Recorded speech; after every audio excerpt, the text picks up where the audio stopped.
온누리교회 성도 여러분, 안녕하십니까? 주님의 말씀을 함께 나누며 떨어져 있지만 더 가까워지는 시간, 우리 시간입니다. 오늘 4월 28일 화요일 아침입니다. 오늘도 주님 앞에 말씀 들으러 나오고 기도하고 예배드리러 나온 여러분들을 축복합니다. 저도 이렇게 늘 말씀으로 하나 되고 또 말씀 안에서 이렇게 다시 힘을 얻는 것 같아서 참 이 시간이 즐겁습니다. 이 시간을 사모하고 또 고대한다는 그런 분들과 같이 이야기를 나누면서 얼마나 제가 하나님이 우리에게 큰 은혜를 주시는지 새삼 감사했습니다. 잠깐 기도하겠습니다. 하나님 아버지, 오늘도 주님 말씀 앞에 무릎 꿇습니다. 부족한 종 늘 십자가에 감춰주시고 오직 주님의 말씀만 전할 수 있도록 성령님 역사하여 주시옵소서. 예수님 이름으로 기도합니다. 오늘 말씀은 신명기 11장 1절에서 12절입니다. 생명의 삶 4월 28일자 화요일 말씀입니다. 신명기 11장 1절에서 12절 우리 다 같이 읽도록 하겠습니다. 함께 읽겠습니다. 시작. 그런즉 내 하나님 여호와를 사랑하여 그가 주신 책무와 법도와 규례와 명령을 항상 지키라. 너의 자녀는 알지도 못하고 보지도 못하였으나 너희가 오늘날 기억할 것은 너의 하나님 여호와의 교훈과 그의 위엄과 그의 강한 손과 펴신 팔과 애굽에서 그 왕 바로와 그 전국에 행하신 이적과 기사와 또 여호와께서 애굽 군대와 그 말과 그 병거에 행하신 일, 곧 그들이 너희를 뒤쫓을 때 홍해물로 그들을 덮어 멸하사 오늘까지 이른 것과 또 너희가 이곳에 이르기까지 광야에서 너희에게 행하신 일과 르우벤 자손 엘리압의 아들 다단과 아비랍에게 하신 일, 곧 땅의 입을 벌려 그들과 그들의 가족과 그들의 장막과 그들을 따르는 온 이스라엘의 한가운데서 모든 것을 삼키게 하신 일이라. 너희가 여호와께서 행하신 이 모든 큰 일을 너희의 눈으로 보았느니라. 그러므로 너희는 내가 오늘 너희에게 명하는 모든 명령을 지키라. 그리하면 너희가 강성할 것이요 너희가 건너가 차지할 땅에 들어가서 그것을 차지할 것이며 또 여호와께서 너희의 조상들에게 맹세하여 그들과 그들의 후손에게 주리라고 하신 땅, 곧 젖과 꿀이 흐르는 땅에서 너희의 날이 장구하리라.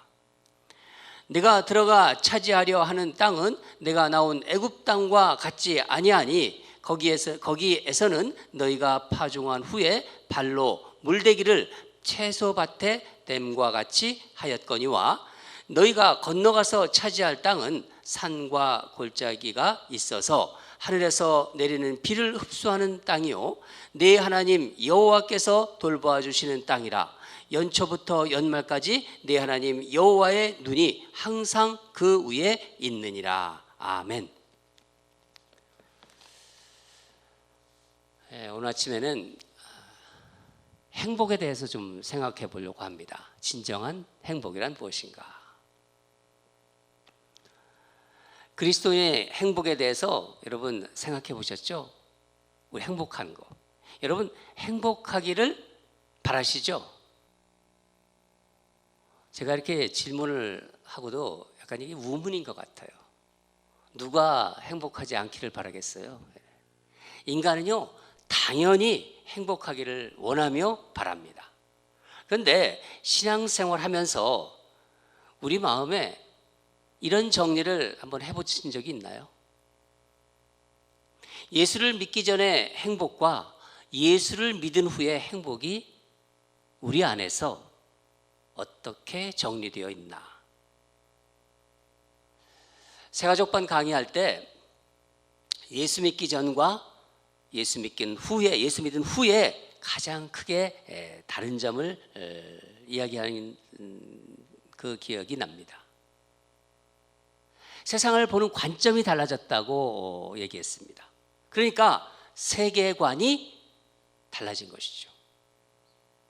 가장 중요하게 생각해 온 것도 변한 것입니다.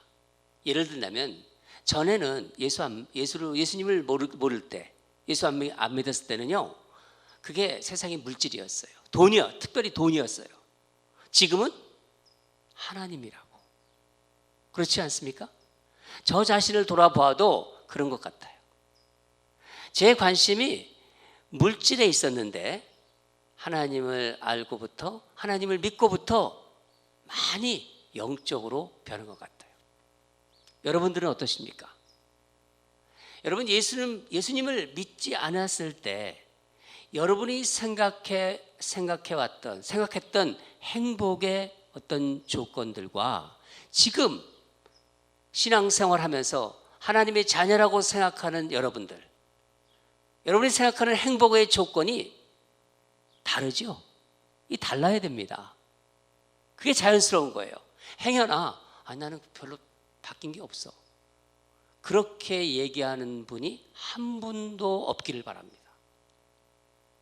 굉장히 중요한 문제예요.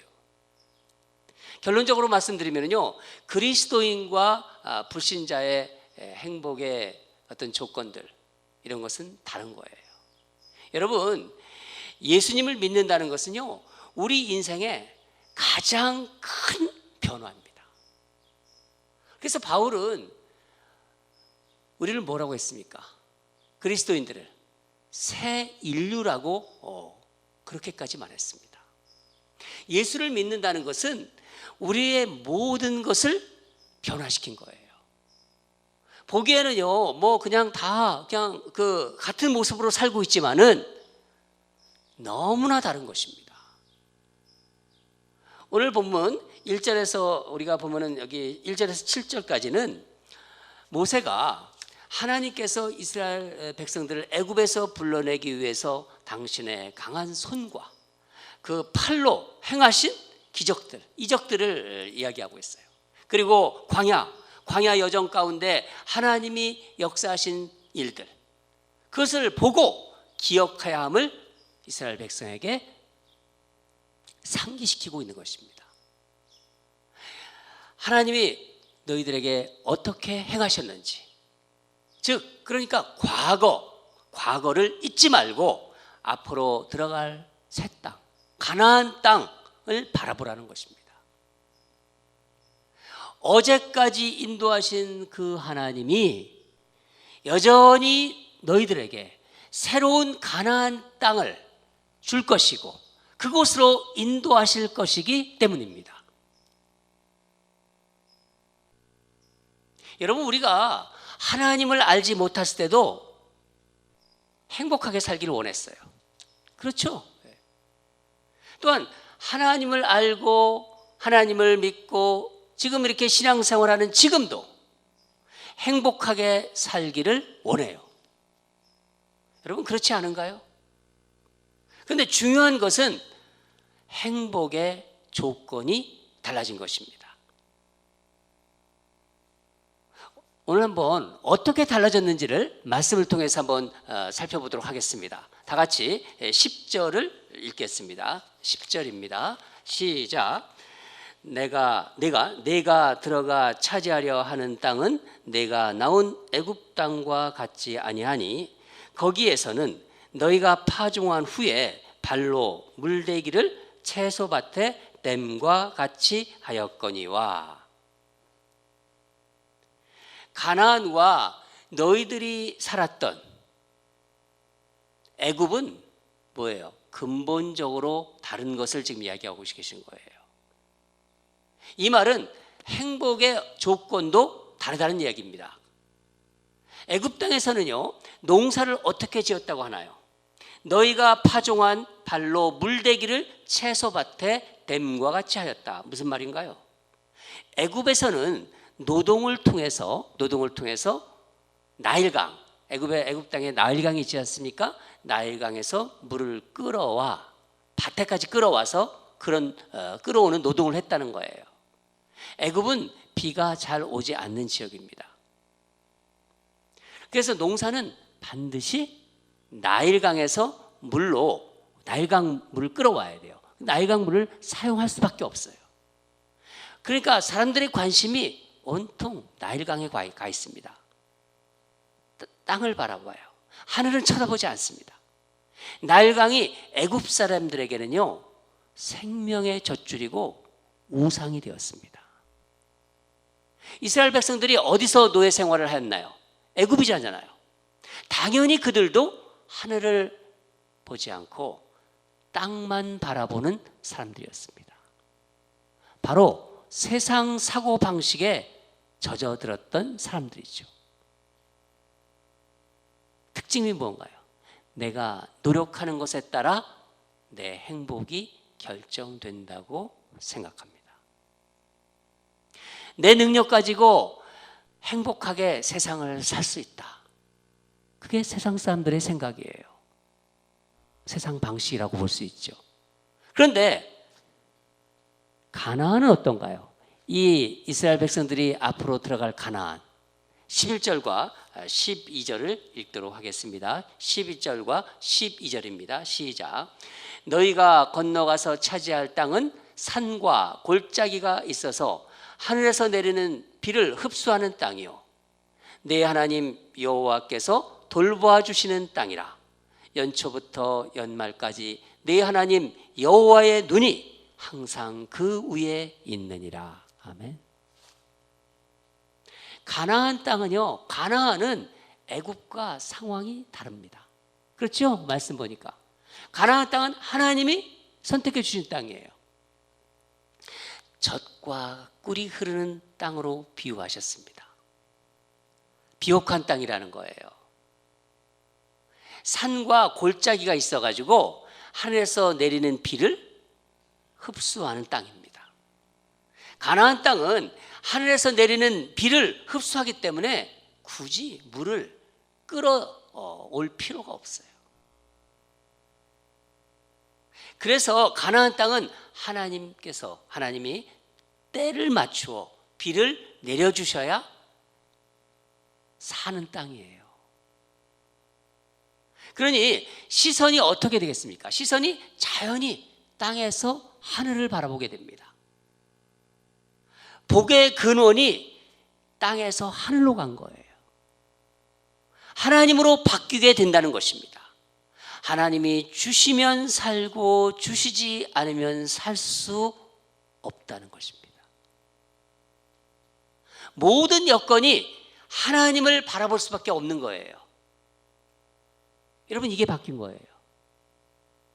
저와 여러분이 받은 복, 그 받은 복이 하늘에서 주신 복입니다. 여러분 믿으시죠? 내가 수고해서 내가 피땀 흘려 일한 것, 그거 받은 것이다. 이랬지만은 그것을 하나님이 주신 것이라고 우리는 믿고 있잖아요. 그게 다 달라졌잖아요, 벌써. 우리 이 복이 막히면은요, 어떻게 하나요? 열심히 또 일하나요? 일도 하죠. 그렇지만 더 중요한 건 뭡니까? 기도하잖아요. 달라졌잖아요. 전에는 기도하지 않았잖아요. 우리는 복이 막히면은요, 기도하는 사람들입니다. 내가 해야 할 노력도 하지만은 우리는 하나님을 바라봅니다. 하나님이 계신 것을 아니까 하나님을 바라보고 하나님을 의지합니다. 여러분, 이것을 분명히 우리는 알아야 돼요. 나의 모든 복의 근원, 복의 원천은 하나님에게서 왔다. 하나님에서 오고 있다. 지금도 앞으로도 올 것이다. 건강도 그렇고 물질도 그렇고 자녀들도 그렇고 사업도 그렇고 everything. 내가 받은 복의 근원이 땅에서 하늘로 바뀐 것입니다. 믿으시죠? 그렇게 살고 계시죠? 이 첫 번째입니다. 두 번째는요, 중심이 바뀌어져 버려요. 중심. 애굽에서는요, 저수지에 물을 저장하잖아요. 그렇죠? 저수지에서 물을 저장합니다. 저수지에서 밭까지는요, 어떻게 물을 끌어와야 되나요? 이 관계 시설을 다 만들어야 돼요. 비가 오는 우기는 괜찮은가요? 비만 오면은 나일강은 범람합니다. 엄청 오기 때문에. 그래서 관계 시설이 다 무너져 버려요. 또 다시 관계 시설을 또 만듭니다. 건기는 계속 그 일을 또 해야 돼요. 그 수로를 만들고, 모든 것이 내 수고와 노력으로 얻어진다고 생각합니다. 그래서 다 내가 수고해서 얻은 거예요. 언제나 그럼 내가 주체입니다. 내가 한다. 나는 할 수 있다. 여러분, 이게 세상 사고방식이에요. 자신이 중심입니다. 항상 자아가 중심입니다. 그런 긍지로 살다가 그렇게 죽어요.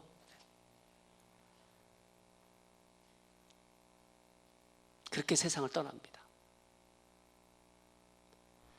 가나안은요, 다르죠. 논과 밭을 일구고 씨를 뿌려요. 전 제가 농사를 이렇게 지는 거를 옆에서 봤기 때문에, 시골 출신이기 때문에 참 이런 말씀들이 가슴에 와 닿아요. 그리고 하늘을 바라봅니다. 내가 할 일은 다 했다는 거예요. 내가 할 일은 다 했다. 이제는 하나님 역사하소서. 하나님이 성장시켜 주실 것입니다. 하나님이 잘하게 하실 것입니다. 하나님이 하실 일을 기도해요. 또 사모하며 기대합니다. 기다림을 배웁니다. 기다리잖아요. 예, 기다립니다. 삶이 달라지는 거예요. 그렇죠? 자기 중심에서 하나님 중심으로, 내 중심에서 우리 아버지 중심으로. 내가 아무리 노력해도 하나님이 해 주셔야 한다는 것을 알고 있는 거예요. 그런 생각으로 바뀌게 됩니다. 하나님 중심입니다. 사랑하는 여러분, 오늘 저는 애굽과 가나안을 비교해 보았습니다. 우리 하나님 안 믿었을 때의 우리의 삶의 사고방식, 우리의 행복이라는 생각, 또 하나님 믿고 나서의 우리의 사고방식, 행복이라는 것 생각해보고 비교해봤습니다. 여러분, 우리는 알아요. 돈이 행복을 보장하지 못한다는 것 저도 알아요. 예수 믿기 전에 이 돈이 행복을 보장할 것이라고 생각했었어요. 저는 젊었을 때. 그러나 그게 아니라는 것을 알게 된 거예요. 시편 말씀이 생각나는데, 시편 127편 1절입니다. 여호와께서 집을 세우지 아니하시면 세우는 자의 수고가 헛되며, 여호와께서 성을 지키지 아니하시면 파수꾼이 깨어 있음이 헛되도다. 아멘. 사랑하는 여러분, 생각해 보세요. 이민 와서 하나님 믿고 의지하면서 열심히 사실 때와 하나님 믿지 않고 하나님도 모르고 매일매일 정말 수고했을 때 무엇이 다른가요? 여러분, 저는 똑같이 수고해도 제 마음이 다르더라고요. 제 마음이. 하나님 믿고 수고하면은요, 마음이 편해요. 하나님께 맡기니까. 내가 하나님 자녀라고 생각하며 하나님이 살아계시고 하나님이 알고 계시고, 그래서 하나님 자녀답게 살려고 할 때 전 행복함을 느낍니다.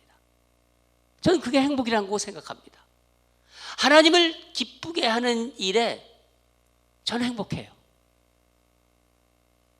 여러분도 그러시죠? 아침에 나와서 함께 말씀 드시는 분들, 무엇이 행복인지 다 경험하셨을 거예요. 우리는요, 진정한 행복이 무엇인지를 알고 누리는 사람들입니다. 우리 다 함께 한번 할렐루야 한번 외쳐볼까요? 할렐루야! 사랑하는 여러분, 오늘도 하나님의 자녀의 행복을 누리시기를 주님의 이름으로 축원합니다. 기도하겠습니다. 사랑하는 하나님 아버지, 신명기를 통해서 귀한 말씀 주신 것 감사합니다. 하나님이 주신 행복을 많이 경험하고 그것을 누리는 우리 성도들 되게 하여 주시옵소서. 그래서 서로 만났을 때 기쁨으로 또 그 행복함이 우리 얼굴에서, 우리 삶 속에서, 우리 겉모습 속에서도 다 드러날 수 있도록 하나님 축복하시고 역사하여 주시옵소서. 예수님 이름으로 기도합니다. 오늘도 한 두 가지 기도하겠습니다. 감사 기도를 드리고 싶습니다. 하나님을, 첫 번째 기도입니다. 하나님을 알고 하나님을 믿게 되어서 내가 정말 진정한 행복이 무엇인지를 알게 되었잖아요. 그렇죠? 저는 그게 너무 감사해요. 그것을 이제 알고 누리게 해달라고, 하늘나라 갈 때까지 하나님, 내가 이 진정한 행복을 알게 되었는데 이것을 누리게 해 주시옵소서. 그걸 누리게 해주면서 하나님 감사함을 갖게 해달라고, 살아가면서 이 행복을 다른 사람과 나누고 베푸는 그런 자들이 되게 하소서. 내가 경험한 이 행복 누릴 수 있게 해주시고 이것을 다른 사람들과 나누고 베풀 수 있는 그런 자들이, 그런 하나님의 자녀들이 되게 하여 주시옵소서. 이런 마음으로 간절히 우리 기도하겠습니다. 감사하는 마음으로 감사 기도했으면 좋겠고요. 두 번째는 코로나 바이러스로 이제 집에 있는 시간이 많아졌잖아요. 주일날도 몇 분이 우리 권사님들 오셔서 이렇게 담소하는 걸 보면서 제가 마음에 이렇게 짠했어요. 막 그 활동적으로 또 돌아다니시고 그래야 되는데 주일이니까 이렇게 오셔서 그래도 같이 교회도 보고 싶고 나누고 싶어서 이렇게 오신 거 보면서 하나님, 우리 권사님들의 마음을 알게 그 기도에 응답해 달라고 이렇게 기도했었습니다. 코로나 바이러스로 이 집에 있는 시간들이 많습니다. 이 시기에 하나님과 데이트하는 성도들이 되게 해달라고, 가족과 더 많은 사랑을 나누는 성도들이 되게 하소서. 영적으로 성숙해지는 그런 귀한 시간이 되게 해달라고 우리 두 가지 하나님께 간청하면서, 첫 번째는 감사 기도 드리고 두 번째는 우리 그런 사람이 되게 해달라고, 그런 아름다운 시간, 그런 성숙한 이 시간이 되게 해달라고 함께 한 마음으로 기도하겠습니다. 다 같이 기도하겠습니다.